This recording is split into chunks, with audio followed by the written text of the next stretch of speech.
இதயத்தை ஏதோ ஒன்று இழுக்குது கொஞ்சம் என்று இதுவரை இது போலே நானும் இல்லையே.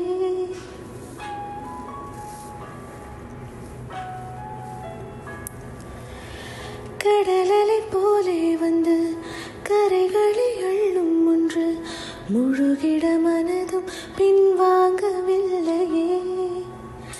இருப்பது ஒரு மனது, இதுவரை அது எனது.